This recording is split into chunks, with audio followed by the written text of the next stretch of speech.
నమస్తే, welcome to our channel. ప్రస్తుతం మనతో పాటు ప్రముఖ జ్యోతిష్య వాస్తు పండితులు కంచి శేషగిరిరావు గారు ఉన్నారు. వారితో మాట్లాడదాం. నమస్కారం అండి. సాలగ్రామాలు అని అంటూ ఉంటారు కదా, అవి న్యాచురల్ గా సముద్రంలో ఫామ్ అయిపోయి నరసింహస్వామి ఆకారంలో ఉంటూ ఉంటాయి. మామూలుగా సాలగ్రామాలు నరసింహస్వామి దగ్గర పెడుతూ ఉంటారు, పూజలు కూడా చేస్తూ ఉంటారు. అయితే చాలా పరమ పవిత్రమైన ఈ సాలగ్రామాల్ని ఇంట్లో ఉంచుకోవచ్చా, అలాగే వాటిని ఏ విధంగా ఆరాధించాలి, ఎలా ఉపయోగించాలి అన్న విశేషాలు తెలియజేయండి. అంటే ఇక్కడ సాలిగ్రామాలు అనేది చాలా విశిష్టమైనవి. సో అవి గండకీ నదిలో మనకి దొరకటం అనేది నదిలో దొరుకుతాయి. అవి ఏంటంటే అక్కడ మన కీటకాలు అంటాము కదా, అలాంటి వజ్ర కీటకాలు అంటారు. అవి దొలుస్తాయి వీటిని రకరకాల షేపుల్లో, ఈ శిలని. దాన్ని బట్టి మనకి అవి సాలగ్రామాలుగా మనం దాన్ని పరిగణిస్తాం. అయితే ఇక్కడ ఏంటంటే కేవలం నరసింహ సాలిగ్రామాలే కాదు, రకరకాల సాలిగ్రామాలు ఉన్నాయి. కనీసంలో కనీసం అయితే 108 ఉన్నాయి. ఇంకా ఎక్కువ ఉన్నాం ఆశ్చర్యపోకల. దామోదర సాలిగ్రామాలను, ఉత్తిల నరసింహ సాలిగ్రామం అని, లక్ష్మీ నరసింహ సాలిగ్రామం అని చెప్పి ఇలా రకరకాల సాలిగ్రామాలు అనేది. అయితే ఇక్కడ సాలిగ్రామాల యొక్క విశిష్టత మీకు స్పష్టంగా తెలియాలంటే కనుక విష్ణు పురాణాలు అన్నింటిలో కూడా వస్తుంది. అయితే ఇక్కడ ముఖ్యంగా కార్తీక పురాణం ఎవరికైతే అలవాటు ఉందో, అంటే కార్తీక మాసంలో తప్పకుండా మనం దాంట్లో ఒక కథ ఏకైకంగా సాలిగ్రామం మీదే ఉంటుంది. ఇంకా కార్తీక మాసంలో కూడా ఈ సాలిగ్రామం దానం చేస్తే ఆ దానం చేయని రాజు వల్ల అటు 7 తరాలు ఇటు 7 తరాలు ఇబ్బంది పడతారు. కార్తీక మాసం ఒక కథలో ఆయన బోనని బావులు తవ్విస్తాడు, అనేక రకాలైన దాన కార్యక్రమాలు చేస్తే అక్కడ వాళ్ళు అందరూ కూడా ఇంకా ఇబ్బంది పడుతుంటారు ఆ తరాలు, ఆ పెద్దవాళ్ళు. అప్పుడు నారదుడు వచ్చి స్వయంగా చెప్తాడు, నువ్వు సాలిగ్రామం దానం చేయంటే నేను ఇన్ని పనులు చేస్తేనే దాని పుణ్యమూర్తి రాతి మొక్కలు ఇస్తే వచ్చేస్తుందా పోవయ్యా అంటాడు ఆయన. అప్పుడు వాళ్ళు ఇంకా ఇబ్బంది పడతారు అక్కడ. అప్పుడు అందులో ఒకళ్ళకి ఇంద్రుడు పర్మిషన్ ఇచ్చి, ఆయన నువ్వు వెళ్ళి వాడికి ఎదుపోత చెయ్యి ఆయన చెప్తే అప్పుడు ఆయన వచ్చి భూలోకంలో ఇలా ఇబ్బంది పడుతుంది, నువ్వు దానం చేయని చెప్తే అప్పుడు దానం చేస్తాడు. అది కేవలం రాయి కాదు, సాక్షాత్ విష్ణు స్వరూపం.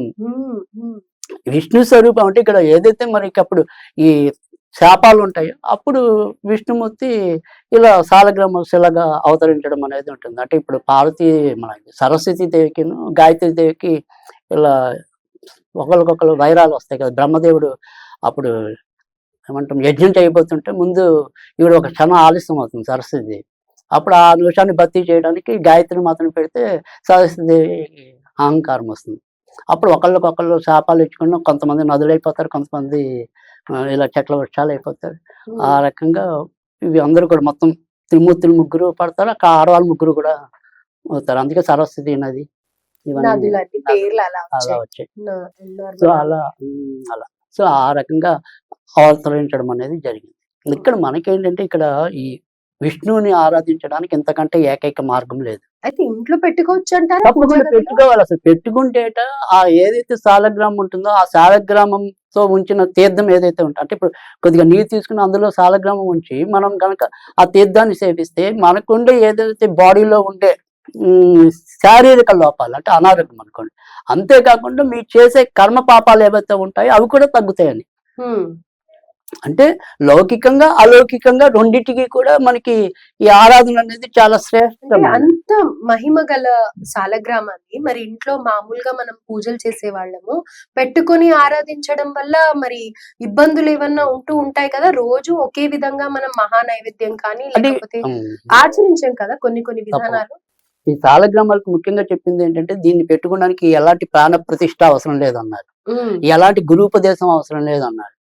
కావాల్సింది ఏంటంటే కనుక చాలా తేలిక మీ ఇంట్లో కనుక తులసి దళం ఉంటే ఒక్క తులసి దళం పెట్టండి చాలు, జన్మ ధన్యమైనట్టే.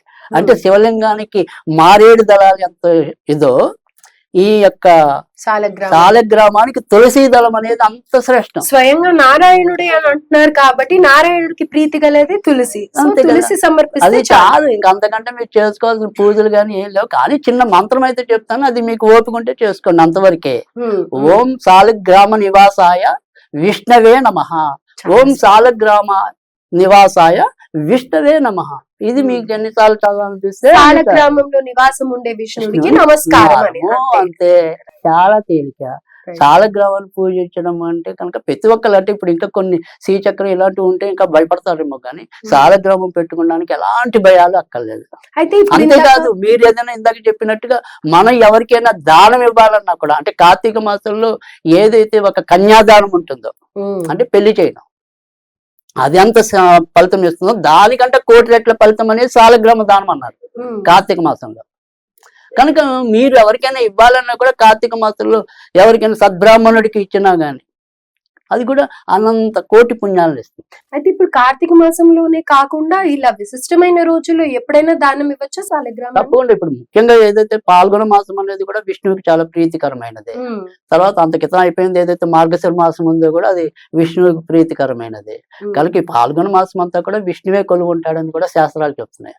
కనుక విష్ణు అంశ కాబట్టి సాలగ్రామాలు అనేది, అంటే అక్కడ స్థిర నివాసం ఏర్పరచుకుంటాడు సాలగ్రామాల్లో. ఓకే. అయితే సాటర్డే రోజున ఎక్కువగా వెంకటేశ్వర స్వామిని ఆరాధిస్తూ ఉంటాం కదా, శనివారం రోజు ఇవ్వచ్చు అంటారా దానం ఇవ్వాలనుకుంటే? తప్పకుండా ఇవ్వచ్చు, ఏ గుళ్ళోనైనా ఇవ్వచ్చు. ఏ గుడిలో అయినా ఇవ్వచ్చు. ముఖ్యంగా శనివారం ఇవ్వటం అనేది నన్ను అడిగితే ఇంకా మరింత శ్రేష్టమైనది కూడా అవుతుంది. ఒకవేళ శనివారం కాకపోతే కనుక గురువారం ఇవ్వటం కూడా చాలా మంచిది. అయితే ఇప్పుడు మనము సత్యనారాయణ వ్రతం కానీ లేకపోతే గనుక వినాయక చవితి రోజు కానీ ఏం చేస్తామంటే, వినాయకుడి విగ్రహం ఏదైతే పెద్దది బయట నుంచి మట్టి విగ్రహం కొనుక్కొని వస్తామో అప్పుడు ఇంట్లోని విగ్రహాలని కూడా పెట్టి వెండివి కానీ అలాంటివి పెట్టి మనం అభిషేకాదులు ఇలాంటివి చేస్తూ ఉంటాం. మరి ఈ సాలగ్రామం కూడా సత్యనారాయణ వ్రతం నారాయణుడు కదా, అలాంటప్పుడు ఈ సాలగ్రామం పెట్టి మనం అభిషేకం చేయడం కానీ అలా ఏదైనా విశిష్టమైన పూజ చేయొచ్చా? సాలగ్రామం అనేది ఆ రకంగా కూడా చేయొచ్చు. మీరు కనుక చూసినట్టయితే కనుక పెద్ద పెద్ద వైష్ణవాలయాలన్నింటిలో కూడా మీకు అక్కడ ఖచ్చితంగా సాలగ్రామం లేకుండా వైష్ణవాలయాలు ఉండవు. సో ఎందుకంటే సాలగ్రామాన్ని ఒకసారి మనం స్పర్శ చేత కూడా మన యొక్క పాపాలన్నీ నశించబడతాయి.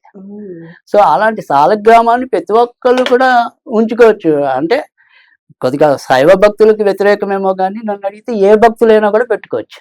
అంతే.